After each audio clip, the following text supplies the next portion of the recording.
Thank you, Luana. I'm now going to invite Steve Zmak up here to represent the Sierra Club. And I just want to follow up on something Luana said. I live and work. The LandWatch office is in downtown Salinas, and I live in Salinas. And the Keep Fort Wild stickers are everywhere in Salinas. I mean, it's unbelievable because I trail run out there, and Palma High, all the moms and their SUVs. I mean, Keep Fort. You guys are really getting the word out. So congratulations. So thank you, Steve, for coming to talk. Thank you. As you've heard many times over, I'm not going to repeat a lot of the points. A lot of what the Sierra Club believes in has really been driven home by many of the groups here tonight. We got involved in this in 1997.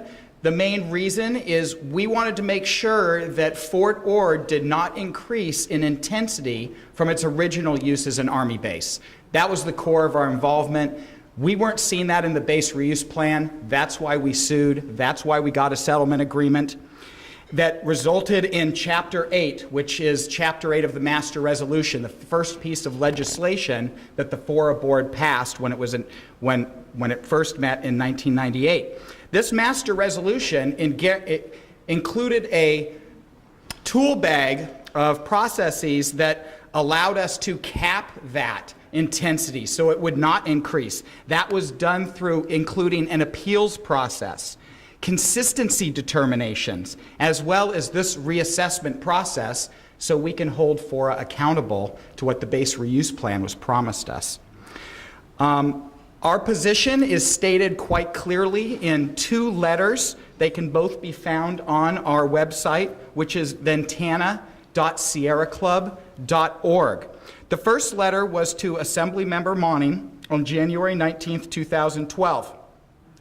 It contains 6 points. The primary point is that the Army urbanized footprint is to be developed first, not the wild open space. The Army urbanized footprint is to be developed and built out first before any of the open space is touched. There's more than a few decades of development opportunities that already exist in that Army urbanized footprint. They need to be exploited. They need to be exploited according to the base reuse plan's business plan, which puts education and the environment as the two primary revenue generators for the economy. It's not that you've been hearing one thing from the development side of this argument, and that's that FORA cannot, sorry, I lost my train of thought. I just want to continue to drive home the Army urbanized footprint. It has to be developed first. That is our primary goal. That is our primary objective. And everything that we are doing in this process is to achieve that goal. Also is the appeal fee, which was the appeals process was written into the settlement agreement, Chapter 8. At the time, the appeal fee was based on the county's appeal fee of $235. Since then, the county's appeal fee has gone up to over $5,000, clearly out of the reach of the average Monterey County citizen and most grassroots groups, including many that you've seen here tonight. We are working with FORA right now and the county to reduce that fee. It was a calculation error when it was written into the settlement agreement. We see it as a housekeeping item that we are looking to correct. Annual reporting, you've heard many times, hold FORA accountable. We want to see better and more detailed annual reporting. Where is the money, where's the revenue coming from? How is it being spent so we can evaluate that? Also a transition plan. You've heard about that too. Right now, if FORA sunset, it goes to LAFCO. LAFCO is made up of representatives all over the county. Fort Ord's fate needs to be decided by the immediate regional stakeholders, many of you in this room. And lastly, that the FORA meetings are televised by AMP, like many of the city council meetings and county meetings. So far, only one of those meetings has been televised on AMP. We will continue to apply pressure on FORA to have all the meetings televised. Secondly, in a letter we submitted to FORA just recently on what we wanted included in this reassessment process. And I go back to the marketing plan that is detailed in Volume 3 of the Base Reuse Plan.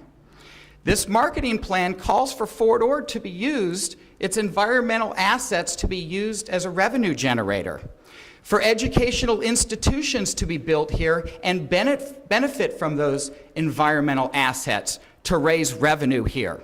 And that's how the Fort Ord economy will be rebuilt.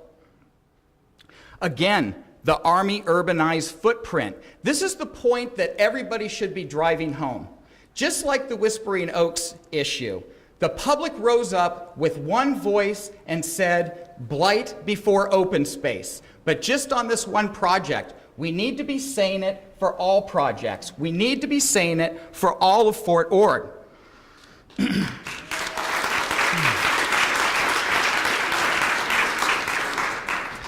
The reassessment needs to include a rigorous analysis and implementation of the jobs housing ratio required by the BRP and our settlement agreement. We don't believe that the jobs that are being created on Fort Ord right now are the jobs that were intended to be created there, and certainly the housing that is being built there is not being built to match the incomes that those jobs are being provided. We want to see a better match. We want to see the jobs that are being created matched with the local housing opportunities to reduce greenhouse emissions, get people cycling and walking to work.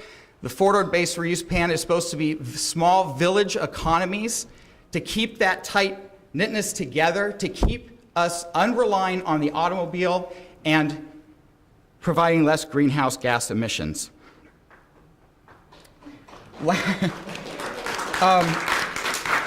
There are several mandated policies in the BRP. These can be found in Volume 2. We want those promptly implemented. One in particular are the urban design guidelines. This is a regional planning document to guide development to make sure that developments are appropriate to where they're being located. Developments along the Scenic Highway 1 corridor to make sure that they do not create, new developments do not create blight and affect that viewshed, which again goes to the environmental benefits and assets of the area. What's most important now is that these are developed before projects start happening around the National Monument. These design guidelines include things like building heights, densities, circulation, landscaping plans. When we want to decide how that Fort Ord National Monument is going to benefit our economy using its environmental assets, the surrounding developments along its perimeter need to be appropriate. They need to support that cause. And lastly, going back to monitoring and reporting on a regular basis. We need to know what FOR is doing on a more regular basis, not every 5, 10, 15 years when an assessment process comes up. Now, Sierra Club, we support AB 1614.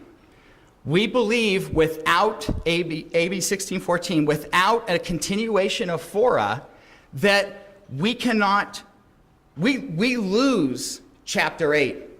We have to now, we lose our settlement agreement with FORA, and we now have to renegotiate individual settlement agreements with the county, with Marina, with Seaside, with all the regional jurisdictions that have a piece in Fort Ord. It's unachievable.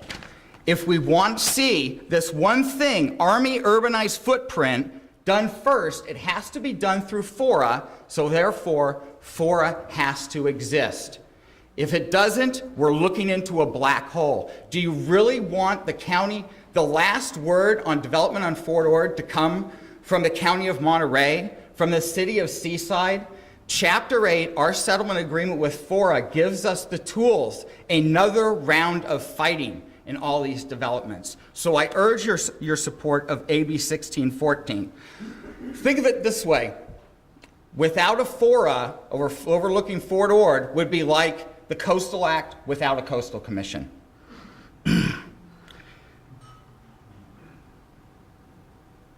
Also, the Fora board is made up of your elected officials. You need to tell them Army urbanized footprint first. They're the ones who are going to go in there and cast a vote. They need to be held accountable for Fora's decision making. The Sierra Club engages in a lot of land use battles. We win our battles, and we're going to win this one too. Thank you.